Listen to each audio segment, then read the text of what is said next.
जय श्री राम दोस्तों। सुतन समेत नहाय नृपुरामा, बोली विप्र गुर ज्ञाति सिया रामा। भोजन की नयानिक विधि रामा, गरी पंच गई राति सिया रामा।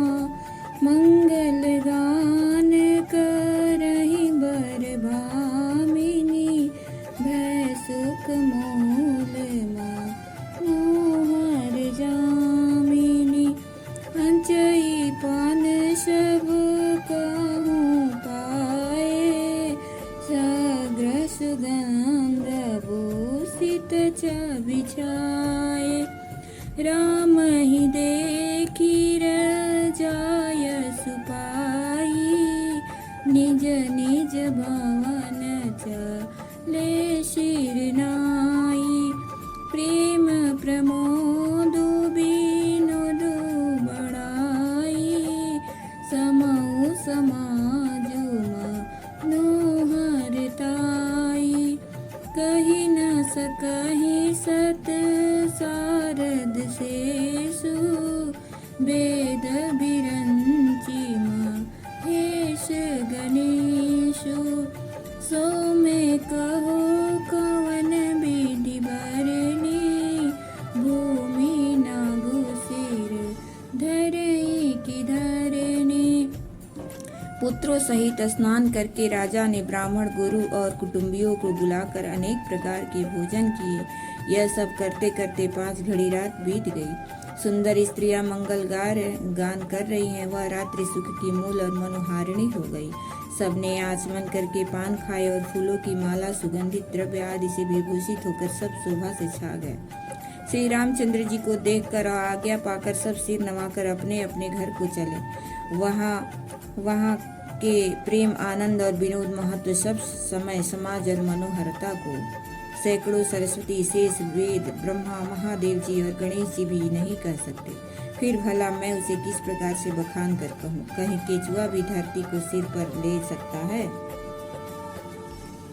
नृप सब भांति सबई सन्मानी, कहीं मृदु बचन बोलाई रानी।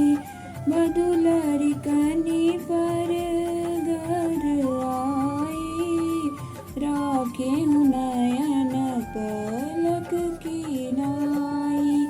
लरिका श्रमित निध बस रामा, शयन करावहु जय सिया रामा।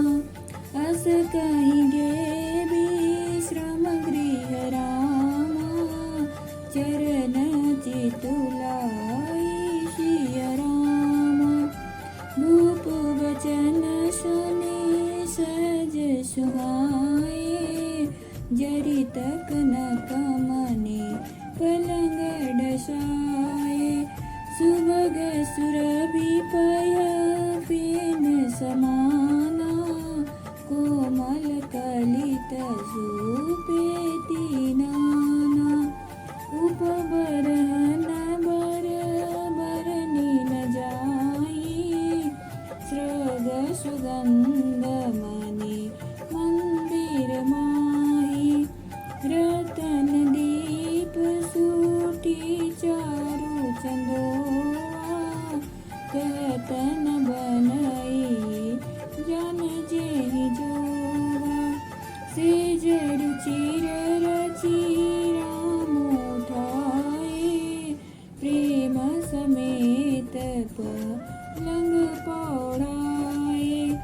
आज्ञा पुनि पुनि भाई न देने, निज निज सेज शयन तिन कीने।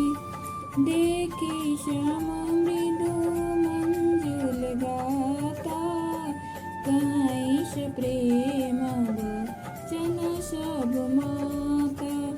मार्ग जात भयावन भारी, के विदितात तड़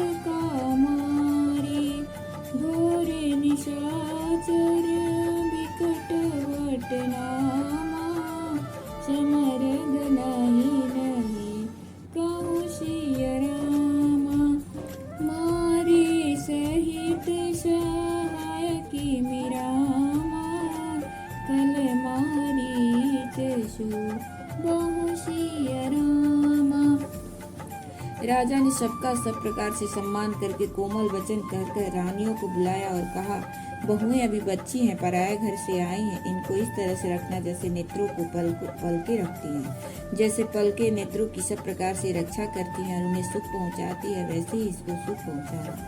लड़के थके हुए नींद के बस हो रहे हैं, इन्हें ले जाकर शयन कराओ। ऐसा कहकर राजा श्री रामचंद्र जी के चरणों में मन लगाकर विश्राम भवन में चले गए। राजा के स्वभाव से ही सुंदर वचन सुनकर रानियों ने मड़ियों से जड़े सुवर्ण के पलंग बिछवाए।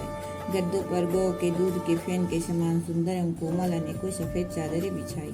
सुंदरता तकिए का वर्णन नहीं किया जाता। मड़ियों के मंदिर में फूलों की मालाएं और सुगंध द्रव्य सजे हैं। सुंदर रत्नों के दीपकों और सुंदर चंदोवे की शोभा कहते नहीं बनती। जिसने उन्हें देखा हो वही जान सकता है। इस प्रकार सुंदर सैया सजाकर माताओं ने श्री रामचंद्र जी को उठाया और प्रेम से एक पलंग पर पढ़ाया। श्री रामचंद्र जी ने बार बार भाइयों को आज्ञा दी, तब वे भी अपनी अपनी शैयाओं पर सो गए।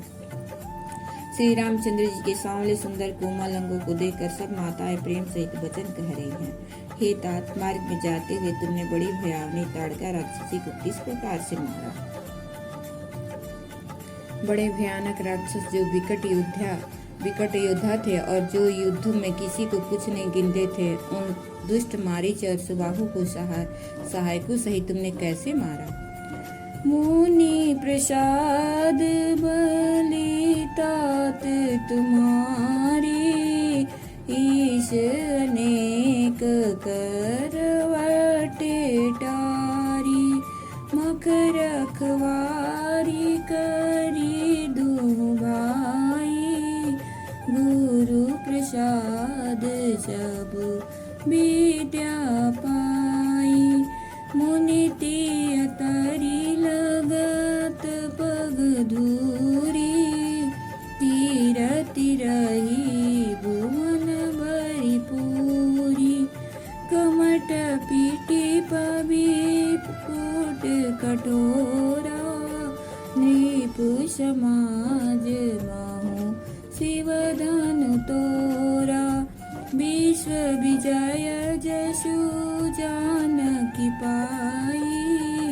आए भवन ब्याही सब भाई, सकल अमानुष कर्म तुम्हारे, केवल कौशिक कृपा सुधारे, आज सुफल जग जन्म हमारा, देखी तात बीतु बदन तुम्हारा, जे दिन गए तुम ही बिनु देखे, ते बिरंची जनी पार ही लेखे, राम प्रतोषी मातु सब रामा, कही बिनीत बर बन सिया रामा, सुमेरी शंभु गुर विप्रपद रामा, किए निद बस नन सिया रामा। हे तात, मैं बलैया लेती हूँ। मुनि की कृपा से ही ईश्वर ने तुम्हारी बहुत सी बलाओं को टाल दिया। दोनों भाइयों ने यज्ञ की रखवाली करके गुरु जी के प्रसाद से सब विद्याएं पाई। चरणों की धूलि लगते ही मुनि पत्नी अहिल्या तर गई। विश्व भर में यह कीर्ति पूर्ण रीति से व्याप्त हो गई। कच्छप की पीठ वज्र और पर्वत से भी कठोर शिव जी के धनुष को राजाओं के समाज में तुमने तोड़ दिया। विश्व विजय के यश और जानकी को पाया और सब भाइयों को ब्याह कर घर आए। तुम्हारे सभी कर्म अमानुषी है, मनुष्य की शक्ति के बाहर है, जिन्हें केवल विश्वामित्र जी की कृपा ने सुधारा है, संपन्न किया है। हे तात, तुम्हारा चंद्रमुख केवल आज हमारा जगत में जन्म लेना सफल हुआ। तुमको मेरा बिना देखे जो दिन बीते हैं उनको ब्रह्मा गिनती में न लावे, हमारी आयु में शामिल न करे। विनय भरे उत्तम वचन कहकर श्री रामचंद्र ने सब माताओं को संतुष्ट किया। फिर शिव जी, गुरु और ब्राह्मणों के चरणों का स्मरण कर नेत्रों को नींद के बस किया, अर्थात वे सो रहे। जय श्री राम।